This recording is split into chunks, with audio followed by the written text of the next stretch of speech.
Another review of a fall gig here, but I mean, I think it's probably worthwhile reading several of them. Well, I'm going to anyway, whether it's worthwhile or not.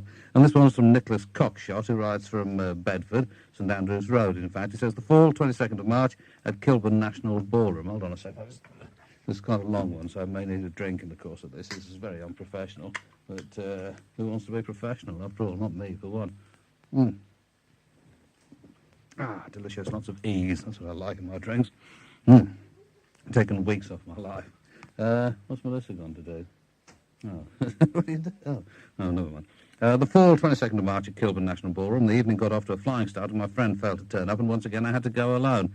On entering the venue, I bought a T-shirt and a drink, both vastly overpriced, and took my place at the front.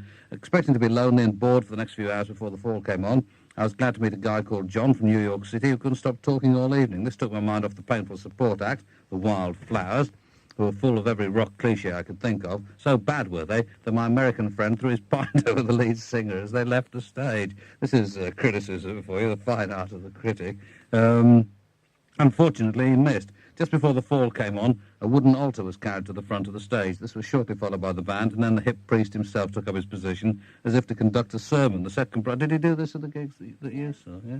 He's got his lyrics on them. Oh, that's it. Oh, the set comprised almost all new songs, some not even on the new album. Although I know this is normal fall policy, I couldn't help think that there were more old songs thrown out than usual, maybe an attempt to exorcise the ghost of Bricks. Some people missed her tonight, but I felt they were better off without her. Her stage presence was always too much of a distraction.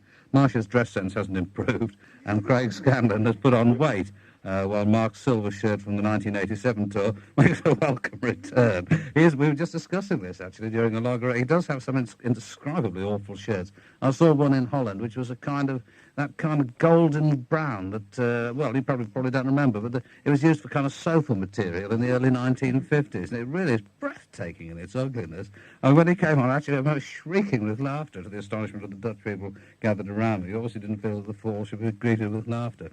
Anyway, our correspondent goes on, Nik Cockshott from Bedford. Overall, this was a more concentrated fall than the previous one, although the new songs seemed to lack something in the live format that old faves like Bremen and Nacht have always revelled in. Littlest Rebel especially seemed lost tonight, whereas on the album it's a masterpiece. By the encore of Mr. Pharmacist, I was bruised in almost every place imaginable. Such was the enthusiasm of the crowd, but it seemed worth it as I was witnessing one of the best ever lineups of quite possibly the best group ever to stalk the planet. Long live the hip priest. So there, I think he's fairly enthusiastic. I think he quite liked it. That's the impression I get, was that Nik Cockshott enjoyed himself at that. Then the Cranes, he goes on to review, the 23rd of March, the Camden Falcon. This was my first time at the Falcon, and on entering I wondered where the stage was, as it seemed to be just an ordinary small pub. It took me 10 minutes to find the small door in the corner that led down a narrow sloping passage to a desk where a man sat with a medieval-looking candle by him. I paid him my £3 and passed along into what felt like an underground cave with a stage at one end. I thought the eerie glow in this room suited the Cranes' music perfectly. I knew I was in for something special. Support tonight came from the brilliantly named Screaming Custard. They seemed a bit nervous, the extrovert bass player filling every gap between songs with idle chatter, as if his life depended on it, but they needn't have worried, as they were good, and the crowd well appreciated them. They even got an encore, which was a cover of Freak Out by 70s group Chic, the vocals being delivered shyly by the girl singer in such an endearing way that I even bought one of their ridiculous T-shirts afterwards. The Cranes came on quickly after, and after a few problems with their electronic drum pads, launched into a disturbing set of spooky but immensely powerful songs.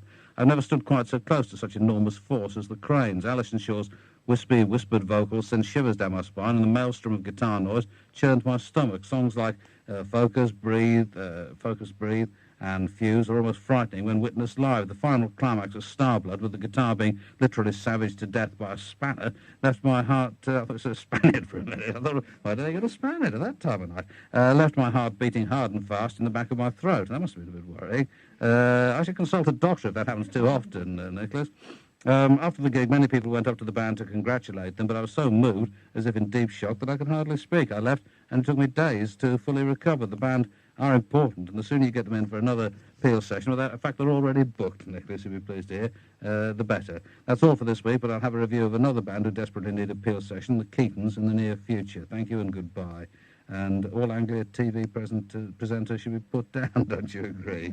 Well, I very rarely watch television, so I can say nothing about that. And in all of this excitement, what excitement, I hear you cry.